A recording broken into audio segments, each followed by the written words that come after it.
Welcome. It's Amelia Andaleon with the Spiritual Fit Yoga podcast. And those of you that are on Spotify, you can see me. I'm recording a video for you this week. So if you want to watch, go over to Spotify and watch this podcast episode. I want to tell you a little bit about our guest, Swami Chidananda, who I'm so excited to let you meet him and hear from him and see him if you watch the video, which I highly recommend.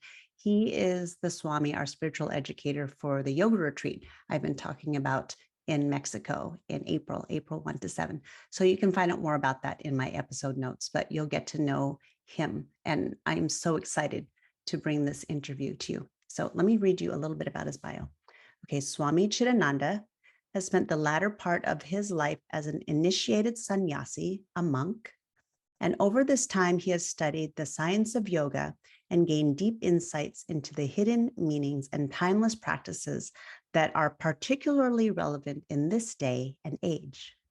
Before entering the spiritual path, he was a successful investment banker and entrepreneur. Now, Swami Chidananda uses his experiences to easily articulate the ancient yoga systems in a meaningful way for those looking to bridge the gap between Western and Eastern philosophies. So that's a little bit about him. You'll find out more as I interview him and ask him about how he came to be a monk, from an investment banker to a monk. You'll learn more about the Bhagavad Gita, an introduction. I ask him about Atma Kriya Yoga and several other things that I find absolutely fascinating because I'm so interested in yoga philosophy and philosophy in general. And those of you that are really interested in deepening your understanding of yoga, I highly recommend this episode. So listen in. It's a real treat to have our guest, Swami Chidananda, with us today. Thank you for being here as always. And one more mention about those of you that have been following along in the November meditation challenge. Congratulations. We're on the final days. I'm recording this for you on Monday, November 28th. We've got a few more days to go. And I'm still posting my daily affirmations on Instagram. You can check those out. And thank you so much for joining me in that meditation challenge. Keep it up. Okay. We'll see you soon. Take care. All right. Welcome, Swami. Thank you for having me. Yes, so good to have you. So I'm excited to have you for a couple of reasons. One is because I want to hear about your spiritual offerings, especially about the Bhagavad Gita, and because we have a retreat coming up next April and talk about those offerings. And reading your bio, and I just shared the bio and introduced you to our listeners. And I would love to hear you tell me or tell us a little bit more about how did you get from, being a Wall Street investment banker to where you are right now? Sure.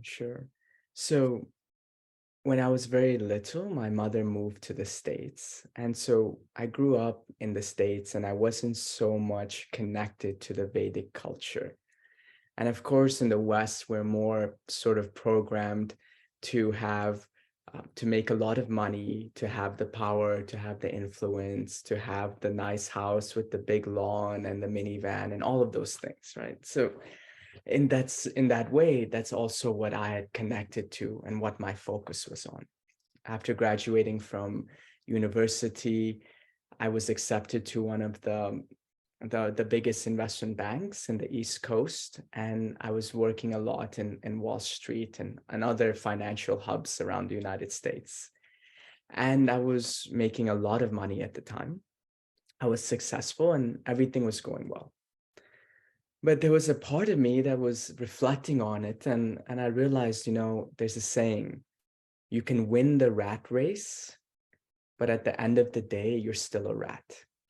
Right? So you can get the biggest piece of cheese, but at the same time, your qualities are not going to change. You're still going to be that same rat chasing after another bigger piece of cheese. And I reflected on that and I thought, is that really what I want my life to be about? Is this chasing of material desires? And in this reflection, I came across a book called The Autobiography of a Yogi, which is a book written by a great saint named Paramahamsa Yogananda. Mm-hmm. And when I read that book, it really changed my entire perspective of life. And I realized in reality, it's not about chasing material happiness, but it's about trying to live in divine love, right? Because material happiness is limited in the sense that it comes and it goes. Mhm. And it's also unfulfilling because no matter how much material happiness we get, we always want more and more and more. But when we connect to that divinity within us, when we connect to that higher self, in that space, we are for the first time in our life, content and joyful with what life has to offer. And that was a shift in my understanding and perspective of how I can look at life. So from that moment, I decided to travel the world.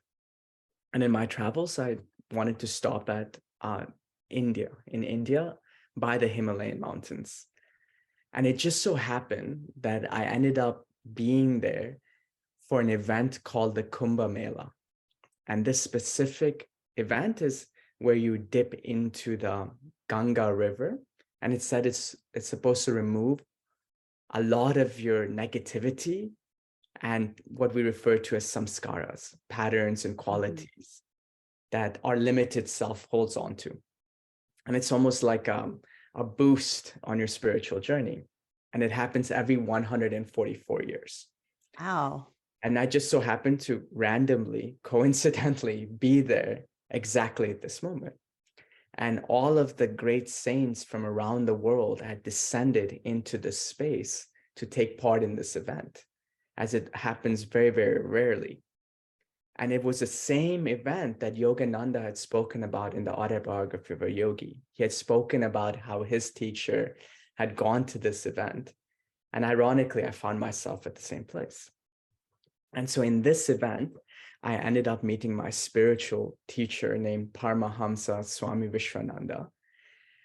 And being around the presence of an enlightened being around the presence of somebody who lives a life of love, it has a very deep effect on us.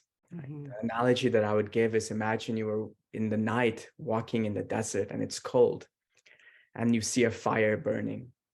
And when you come to that fire warms you, right? It gives you comfort. Mhm. That's how it is when you're around a true spiritual teacher, is you feel the warmness of the divine, which Mhm. is very different from the coldness of the material world. And so in that space, I felt this immense amount of love. And I'd asked him, what do I do now? Where do I go from here? And he said, well, come and stay with me in my ashram. And he has an ashram in Germany, near Frankfurt, Germany. I said, sure. So directly from India, I caught a flight and I went to Germany. And in Germany, I realized that I wanted to go deeper into this journey. Because, we always speak about this. You don't have to be a monk to attain enlightenment, to experience divine love. It's one path. And that's the beauty of the Vedic tradition. It says the paths are many, but the truth is one. Mhm. So for me, there was a deep feeling that I want to explore the path of the monk, of the renunciate. And so I decided to, after just being there for 3-4 months, take initiation. And I lived the life of a novice monk for many, many years, almost 8 years with him. I never went back to the United States. I never met my friends or my family or anything. The moment I left, I never came back. And then 8 years later, he told me, okay, go back to the United States now and start to speak about Vedic culture, to teach people about this very beautiful path. And so I came back. I started to live in New York City. I started to teach. And then slowly we created an ashram in Ithaca, New York. And so that's where I reside, but I'm traveling many, many places, holding retreats and doing different talks. But that's my place of residency at this particular moment. That's the Wow. short Reader's Digest version. Oh, I love hearing that. And I feel that warmth. When even before I met you, um, I first learned about you on Insight Timer, listening to your tracks. And I actually think that it was you or maybe somebody that was posting for you had shared your tracks about your Bhagavad Gita series in my Spiritual Fit Yoga circle on Insight Timer. And I love it. It's very, very easy to listen to. It's very easy they're short. You keep them Yes. short. You keep them very bite-sized. And it's something that I personally wanted to learn more about as a yoga teacher and as a yoga student about the Bhagavad Gita. And I find you to be such a powerful teacher, powerful and very warm, just like what you said. I feel like I'm by the fire Oh, thank you.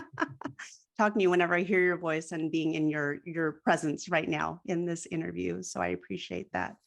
And I have a connection to Autobiography of a Yogi through my cousin, who is like my sister, who belongs to SRF, Self-Realization Fellowship, down in Encinitas, California. And that was actually my first yoga class, asana class I attended in a yoga studio, was right next to the SRF fellowship there Wow, in nice. Encinitas. And both my husband and I, we attended that first SRF service, and we were both looking for a church because I was raised Catholic, he was raised Episcopalian, and as adults, we weren't quite resonating with that anymore. So we were looking for something else. And as soon as we went in there, both of us were like, wow, this is like something that we really feel. And we've been kind of searching for something like that. And I think that's why else I resonate with your teachings and the teachings of the Bhagavad Gita. And I'm wanting to learn more about the Vedic culture and all of that. And as a yoga teacher and as a podcast host, Spiritually Fit Yoga, my intention is to emphasize the spirituality aspect of yoga, because I feel like the Western culture, as I was attracted to, is focused on the physical. Sure. Go to yoga to get, like, I don't know, whatever body part you emphasize. That's what got me to yoga. But I didn't really understand the origins. So wanting to know. And one thing I didn't hear from you is, like, where were you actually raised and born? You said you went back to India, but were you born in India or raised I in was India, born, or? yes, I was born in India. I was born in the city of Mysore. So Oh, Mysore okay. is said to be the origins of a lot of modern day asana Yeah. practices. Mm-hmm. And so, yes, I was born there and lived there. And then as a young child, my mother moved to the United States, and I, of course, accompanied her.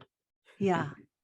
And then did you practice yoga when you were in Mysore as a child, you or your family together? Was that part of the culture, or?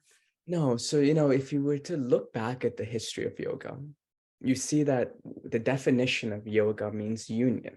Mm-hmm. So the union between us and our higher self or our divine self, right? Mm-hmm. Because if I were to ask you, who are you?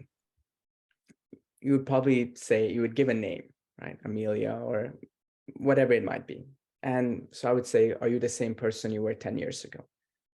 Probably not, right? Are you the same person you'll be 10 years from now? Probably not. And so you're constantly changing. So even though you are constantly changing, there's something inside of you that is unchanging, that is eternal. Mm-hmm. And the reason for most of our suffering is because we always identify with a constantly changing version of ourselves. Mm-hmm. And because of that, we have fear and anxieties and insecurities and all of those things. The moment you realize your eternal self, all of those things go away. Mm-hmm. So that's the point of yoga, is to realize our eternal self. And if we were to look back at Vedic scripture for thousands and thousands of years, the Bhagavad Gita, Patanjali's Yoga Sutras, we see that there's actually no mention of asanas. Mm-hmm. It's all, when they speak about yoga, they speak about bhakti yoga, jnana yoga, karma yoga, Mm-hmm. essentially ways of living life, of Mm-hmm. approaching life, meditations, internal reflections. Mm-hmm. So where did this physical asanas arise? And so it's said that that only arose in the last few hundred years, Mm-hmm. because back before, people were not necessarily so concerned about the body because their diet and their lifestyle were that they were already healthy, right? It was not like, it was not such a big deal in terms of there weren't so many physical ailments. Mm-hmm. But over the last few hundred years, with the introduction of processed foods and a certain lifestyle, our bodies are suffering. And so people start to realize the body has to be fit before you can engage in the ancient yoga practices of the Gita. Mm-hmm. So physical asanas started to come up, hatha yoga, ashtanga yoga, Mm-hmm. as a way to support the higher yogic practices. But what happened was, as these physical practices, it said it originated actually in Mysore, in the palaces of the kings. When we went to the West, the teachers realized that, okay, maybe they're not ready to actually hear the philosophy. So let's just teach them the physical asanas. Mm-hmm. And even though they don't know the philosophy, just doing the asanas, it will somehow have an impact, an effect, something to help them take the next step. Mm-hmm. Which we see with a lot of people, right? They've Mm-hmm. started with the asanas and they've gone to the next step. So that was kind of how the evolution of yoga happened in the West. Mm-hmm. And Paramahamsa Yogananda was actually one of the very few people that came to the West and taught a yoga practice, which was not just asana, right? He was teaching Kriya Yoga, he was teaching philosophy. But if you look at Patabi Joyce and many of these other yoga teachers, they're more physical asanas. And so in Mysore, within the more Vedic cultures, we don't really practice the asanas. Mm-hmm. We focus more on the yoga techniques of realization rather than the asana practice. Even though I do sometimes do the practices to remain physically fit for travel and this and that, the body has to be fit.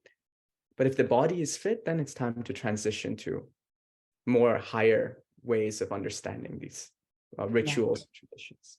Mm-hmm. Great. So, okay, so I had heard that part of the asana practice was to prepare for a long sitting, Yes. to meditate. Mm-hmm. Is that true? Or? Well, the part of the asana practice is twofold. One is to prepare the body to sit for long periods of time, but also the asanas, when you do it, they create a certain energy in you, which helps you to calm the mind. Yeah. So when the mind becomes calm, you're more receptive to meditation and you're more receptive to the philosophy. Right.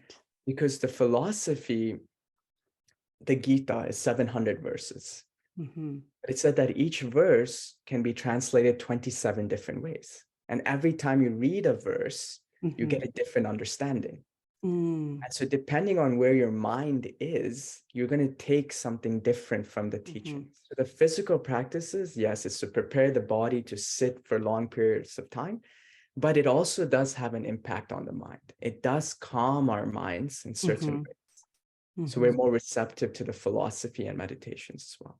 So that's why for me, I never look at the asanas as something bad.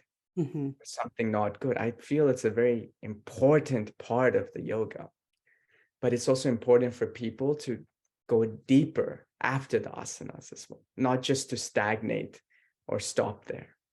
Right. Yeah. Yeah. Yeah. Great. All right. So that takes me to my next question about yoga teachers or yoga students or yoga teachers. Why is it important, do you think, for yoga teachers to learn, at least have a fundamental understanding of the Bhagavad Gita, to teach a yoga class? I'm thinking cultural appropriation, right? Not a fitness class. I mean, this is like, can we really call it a yoga class without referring to yoga philosophy? Yeah. Yeah. So I think it's important just on the simple fact of sincerity. Right? So if you want to teach a yoga class and you want to label it beer yoga or goat yoga, and you want people to come and do a physical practice and get drunk, you don't need to know any of these things. Right? Yeah. You can just do whatever you want. It's fine. But if you're teaching people and you sincerely want the person to not just have the physical part, but also to transform and maybe go deeper on their own spiritual journey, then the philosophy is important, because the philosophy gives them something deeper to go into. Because it's almost like, what do I do next? Okay, I love the asanas, I'm going into it, but there's a longing, there's a desire to want to know more. So where can I find that? And so though what the soul desires to know cannot be found in the things of the world. Right? It can't be found in a maths book or a social studies book or in a Netflix series.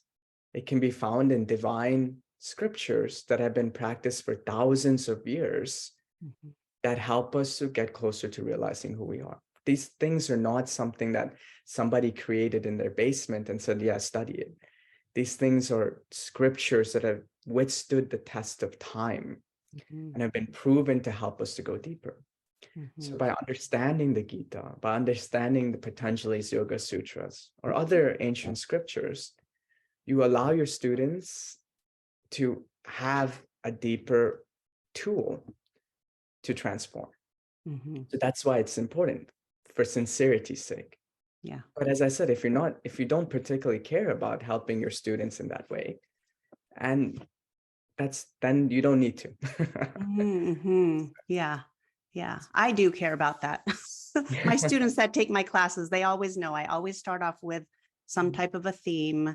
I always bring something in about yoga philosophy. I always acknowledge the lineage of my teachers, because I want to teach yoga and I want to learn, which is why I'm so happy to connect with you and to learn from you. And so another question that I get a lot is, for example, I was on a plane. I was sitting next to this nice lady and just chatting. And I told her that I teach yoga. And she said, oh, I can't do yoga because I'm Christian. And I told her yoga is not a religion. And, or if I have people asking about, is yoga Hindu, or is Hindu a religion, or am I worshiping gods? Do you have an answer for this? I don't even know. Yeah. So, Hinduism, right? That term Hinduism. So what we have to see is that actually this term only came about in the last 1,000 years, because what happened was that where India is located, the subcontinents referred to also sometimes in the Indus Valley. So what happened was when conquerors came to conquer India, they crossed the Indus Valley. So Western traditions, they crossed the Indus Valley and they started to call the people there Hindus. So the people of the Indus Valley. And then they start to assign a religion called Hinduism, right? So they're saying, well, if we come from a background like an Abrahamic tradition that says there's one God, one book, one teacher, we're going to try and put that also on how you live. And we're going to create this religion called Hinduism. And that's what you are, and that's how you're labeled. And that name stuck. But the practices before that was called Sanatana Dharma, which means the path towards the eternal truth. So it is a journey that we take to realize our eternal self. So that is what Sanatana Dharma is. And that is what yoga helps us to do, which are techniques that help us to realize that eternal truth. In the Vedas, it states, I mentioned earlier, the truth is one, but the wise describe it in many ways. Truth is one, but the wise describe it in many ways. So within Sanatana Dharma, if you really go deep into it, what you'll see is actually inconsistencies for the mind. Because you look at it and you'll think, well, this tradition is saying we should connect to a divine form which has attributes and qualities. And this tradition is saying that we should connect to an energy which is formless with no attributes and qualities. And this path is saying we should follow the path of devotion or bhakti yoga. And these people are saying we should follow karma yoga or the path of action. So there's inconsistencies for the mind.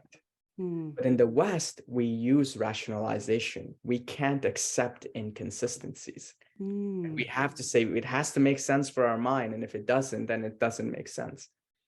But in Sanatana Dharma, it's not like that. So that's why Sanatana Dharma is hugely complex.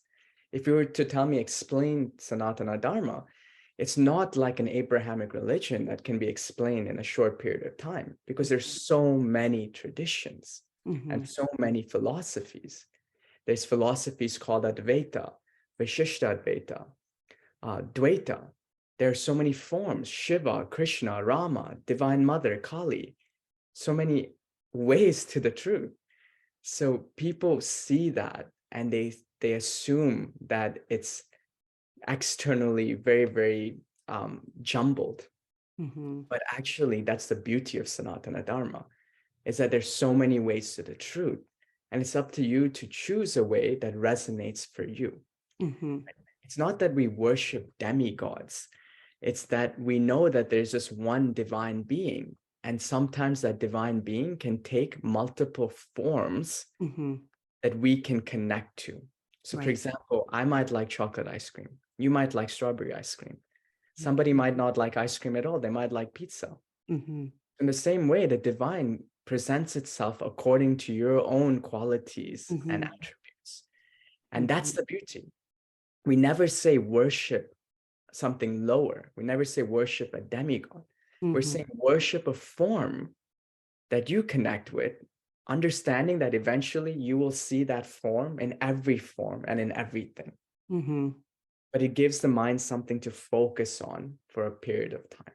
Yeah. So that's just one practice, right? So like that, we can talk so much about the various rituals and philosophies within Sanatana Dharma. Yeah. I think about my my husband and I. We have we're similar in our spirituality, but our practices are very different. Like, for example, I can be moved by a sunset and be like just overwhelmingly filled with creation or whatever that sense is. And he'll feel the same way looking at Wrigley Field at a baseball stadium. And I don't quite get it, but there's something that he's just like, he feels something very warm and very, like when we talk about where we would want to spread our ashes, sometimes he talks about a baseball field and I talk about like the ocean, it's like very, very different. So I appreciate that. It gives all of us the opportunity to practice and study. Yeah. Right. And that's the beauty. And we're not being told, is not being Exactly. dictated to us what we should worship. Exactly. And it's open. So if you were to tell me, Yeah. can I follow Christ or can I follow another form? I say, Yeah. sure. If you do Not it sincerely and you do it yeah. to help you to realize who you are, great. Mhm. But if you go to the limitations of saying there's hell and heaven and Yeah. you eternally damned if you don't follow a certain way, then that is not Sanatana Dharma. It's a different way. Yeah. Great. Thank you. Yeah. All right. So I want to ask you a few more things and they're related to our retreat. So I know one is you will be teaching about the Bhagavad Gita during the retreat every day, which I'm excited about, which can be, of course, you don't have to be a yoga teacher, yoga students, yoga teachers. One thing I heard it on another podcast, I can't remember who, but that the Bhagavad Gita was written for householders, or is better for householders, versus the Yoga Sutras is actually maybe more for yogis or renunciates, or I don't know. What do you think about that? I wouldn't necessarily say it's one for the other, but it's Yeah. applicable to both. So there was a student. He went to his teacher, and he said to the teacher, "Why was the Gita given on the battlefield? Right? Why was it given in this setting? Why was it not given in an ashram in a peaceful setting?" And the teacher looks at him and says, "Look, you can go off into a cave, you can give up the world, and you can meditate. But in that cave, there's nobody to be jealous of, right? Nobody to invoke anger, no lust, no pizza to draw your senses. And you could spend 20 years there, and you can think you've become a great yogi. But the moment you step foot outside of that cave and you step foot up on a bus in India, and you have 100 people pushing you, shoving you, calling you names, then you'll know if you're a true yogi or just another human being, right? So the Bhagavad Gita was given on the battlefield because the battlefield represents life. And it's for those that are looking to realize themselves while still performing the duties asked of them in their day-to-day lives, whether that's to be a mother or a father, or to be a yoga teacher, or to be a dentist or an accountant. It is not that one is greater than the other. All roads gave us an opportunity to look within ourselves and see what we need to change. So when Arjuna was in the battlefield and he was looking out at his enemies symbolize all of the negative qualities within ourselves. And on his side, all of his allies, those are all of the positive qualities within ourselves. And both the negative and the positive reside within this body. So this body is the battlefield. And the enemies are the negative qualities, and the allies are the positive qualities. And Arjuna represents us, who every day wake up in this body and have to battle our positive and negative qualities so we can do our duty in a way where we don't entangle ourselves. And Krishna represents that divine knowledge, that divine being that helps to guide each one of us so we can navigate the obstacles of life in the right way. So in that way, I can be a monk, but that doesn't mean that I live in a detached way, right? I could be in a cave, but I can think of all kinds of things. So for me, also the Gita is applicable. So the Gita is applicable for everybody that's looking to realize who they truly are. Yeah. Okay, so I want to mention for any listeners who don't know, we are offering a yoga retreat in Mexico in April 1 to 7. You can find out more in the episode notes. And one of the things that Swami is going to be offering is something called Kriya Yoga. And the option also, and these are both options, Kriya Yoga, and then the option for an initiation into Kriya Yoga. And could you share what that is? So the Kriya Yoga lineage is said to be over 5,000 years old and was initially given by a great yogi named Mahavatar Babaji.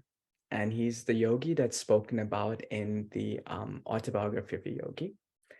And it's the Kriya Yogas that were taught by Paramahamsa Yogananda. And so these yogas, these Kriya Yogas, over time, they become adapted to the age that we live in. So at that time, maybe 100 years ago, the Kriya practices were slightly different to help us with certain things that we need to overcome at that time. And as time goes, the yogas are constantly being adjusted based on the time. And Mahavatar Babaji gives those yogas through his disciples. So one of his disciples is my spiritual teacher, my guru, Paramahamsa Viswananda.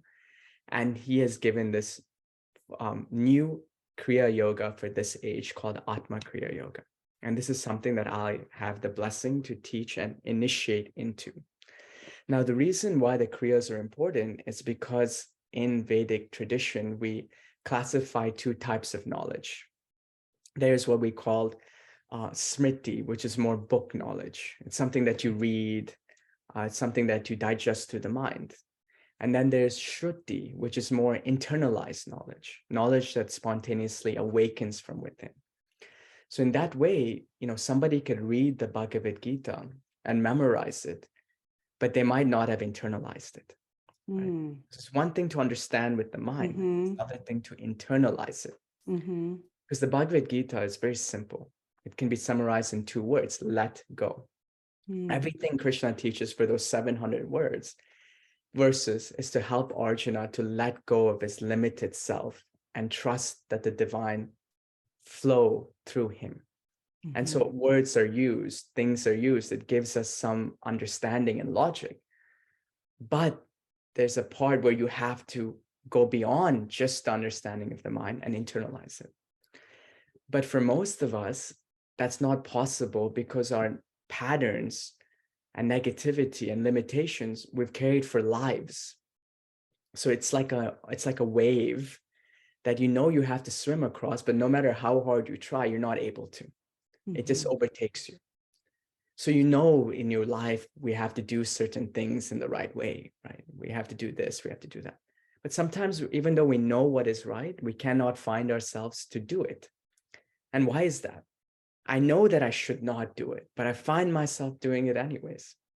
Because there's a part of us that is so strongly rooted in our negativity, it clouds our judgment, even when we don't want to do something negative. So the Kriya helps with that. It helps to internalize the Gita and helps us to take the journey from the mind to the heart. And by doing the practices, it helps us to slowly let go of things that we ourselves cannot let go of, no matter how hard we try. Wow. No matter how much we read a book, no matter how hard we try to do the practices, there's grace that comes from the practices. And the grace flows from the Kriya yoga masters and yogis. When you do the Kriya, you invoke that grace. And it's like a lifeboat that helps you to go beyond the waves that you yourself cannot swim across. That's the beauty of Kriya. That's what will also be teaching for those that are interested in the retreat.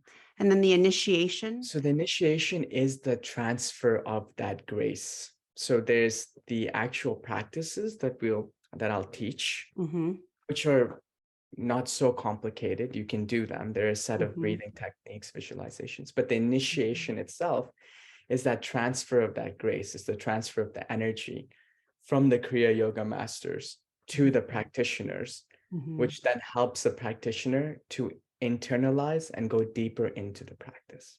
And this idea of initiation is not just for Kriya, but you see it across many facets, right? So for example, a mantra. You can learn a mantra, you can just go on YouTube and you can find a mantra and you can chant it. And just by chanting the mantra, there will be a very beautiful transformation that can happen. But when you become initiated into the mantra, it carries a whole nother energy that helps you to work through whatever you need to in a much quicker way. It's almost like with the wave analogy, it's like having a life jacket or having a boat. The life jacket will help, but the boat will be much easier. Oh, yeah. So that is that initiation. It's a secret initiation. It's not something I can share what happens. Yeah. But it is important in the Vedic traditions that initiation into a practice, carrying the energy of the yogis who practiced before, is very important. Right. And that is a very important part of the traditions. And you are in that lineage. Yes. So that I'm in. enables you to do the initiation. Not anybody can do this. No. Yeah. You can't do it. You have that lineage. There has to be this passed down succession that helps to give that energy. It's not that you can never be a teacher. If you want to be a teacher, there are things that you have to do, prepare yourself, many, many years of preparation. So then you can get the grace to do it. And there's a reason behind that, right? Because it's not about being a gatekeeper. It's about understanding your responsibility, that this initiation is not just simple like that. It's something that's very sacred. As we know, there's certain teachings where they don't give pearls to pigs because they won't appreciate it. In the same way, sometimes you have to know who's ready and prepare yourself and understand the subtleties. And to do that, it takes a lot of preparation. Yeah. Great. All right. So I want to start wrapping up. I appreciate your time so much. Thank you. It was Thank lovely you to so much. And I'm so excited to share this with the listeners. The final thing, I always wrap up my episodes with my guests to ask, like, what are your top 3 tips for staying spiritually fit? So the top 3 tips, I'll start with S. The first is seva. So seva is selfless service. Try to find some moments in your life where you do something without expecting anything in return, monetary or emotionally. And by doing this seva, the selfless service, it helps you to detach from the ego, which is conditioned to always doing action based on some expectation of the result. Because that's what the Gita is really about, performing action without expectation as an offering to the divine. And seva helps with that. Second is Sangha, community. Look for a community that helps you to grow spiritually. It's said if you hang around a smoker long enough, you become a smoker. If you hang around a saint long enough, you become a saint. So in that way, the vibrations of where you spend your time, how you spend your time is important. So seek a community that is helping you to support you on your journey and take you and help you to go where you want to go, wherever that might be, spiritually or materially. And thirdly is sadhana, which is meditation. Have a daily meditation that helps you to ground yourself. It helps you to prepare yourself for the battle of life when you wake up every day and you're forced to make decisions and do your dharma. And so that sadhana, that daily practice, will help you to better navigate the obstacles of life that eventually will come. So if you can incorporate those three things, seva, selfless service, sangha, community, or sadhana, meditation, into your day-to-day life, you will see huge transformation happen within you. So great. Thank you so much for that. Thank you. And how can people reach you? And do you have any offerings, any spiritual offerings or anything going on that you want to let our listeners know about? So if you'd like to connect with me, I'm on social media, on Instagram, just Swami Chidananda. I can just type in Swami Chidananda and you can follow if you like.